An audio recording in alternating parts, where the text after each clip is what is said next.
аз съм Коко, това е Bullet TV и днес ще ви покажа един много як трик. Но първо искам да ви покажа един трик, който за 30 сабскрайба ще ви го разкрия как става. Така, лесен трик, в смисъл лесен, но е хубав, както се показва. Сега ще моля един зрител да си избере карта. Примерно, не тази. Цялото 10, примерно. Ето тази. Ще я покажа на камерата, без да я гледам. Така. Ще сложа тук. И така зрителя да каже стоп. Той казва стоп тук, примерно. И не слагам неговата карта и другите карти отдолу. Така. Искам само да ви покажа, че картата ви ще се покаже сама, защото тук има една червена карта. Каква ли е тая червена карта, ако не е вашата карта? Изчакайте, това не е целият трик. Слагам картата, вземам я и слагам останалата част от картите. Така.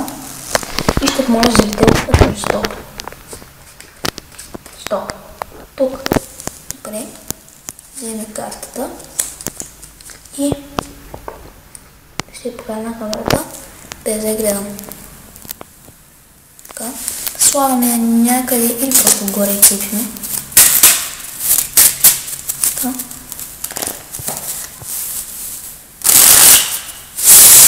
Така. И сега картата ви ще се покаже сама.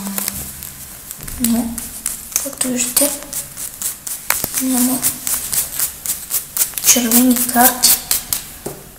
Но дали картата ви е ето тази карта? Как го направих? Ще разберете след като получим 30 сабскрайба.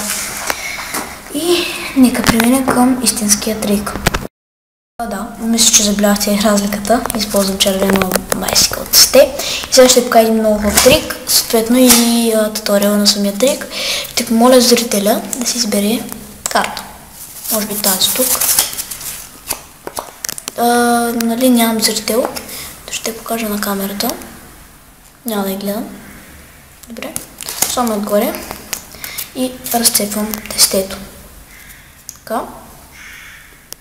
Сега ще се пробвам, естествено като цепя още, да намеря картата на зрителя. Ще разчувам картите и ще се пробвам само така с един поглед да намеря коя е картата на зрителя. Това е тя. Така, много лесен и ефективен трик. Почти никой не би се сетил как се прави. Така, не ви трябва да си приготвите тестето или нещо такова за този трик. Трябва само единствено. Ще ви кажа какво. Той казва, що пример тук. Или просто избира една карта. Избира примерно ето тази.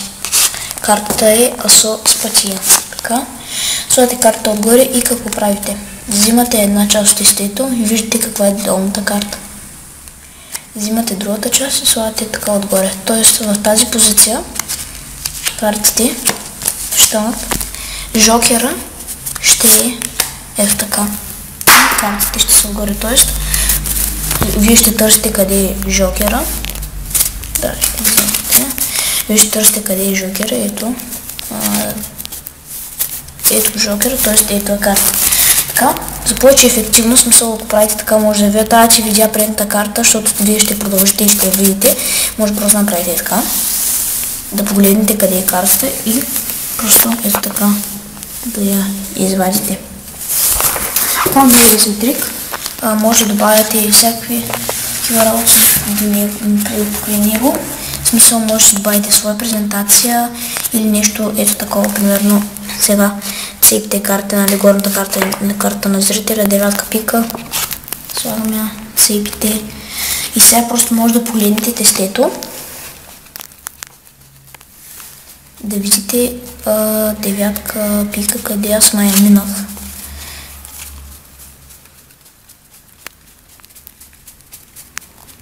Ето я и карта на зрителя, тя май не беше тази.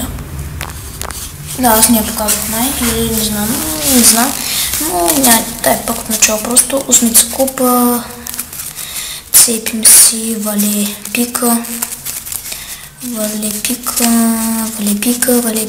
Ето е осмица купа. Виждате, че картата е осмица купа и вече може да цепите колкото си искате. Може да дадете да цепят, просто намерите осмица купа и показвате имете. Как го направи. Така, също трябва да внимавате да изглежда натурално самото мъргане, как да го обясня. Значи, когато вземете картата, когато вземете така, не трябва да изглежда, че така го гледате самата купчинка, нали? Трябва да стане ето така, само вие да я видите. В смисъл, взимате купчинката и така. И все едно те си мислят, че сте се направили ето така и не сте видяли долната карта.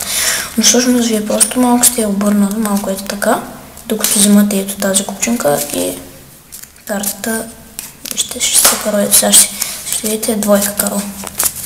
Много лесен трик. Надявам се да ви е харесал. Много хора, които го правят в училище, на тях се дошеха как стана, но сега вече имат достъп до туториал на трика. Надявам се да ви е харесал този трик и абонирайте се за нашия канал, харесайте видеото, споделете страницата ни във Facebook, харесайте и до скоро!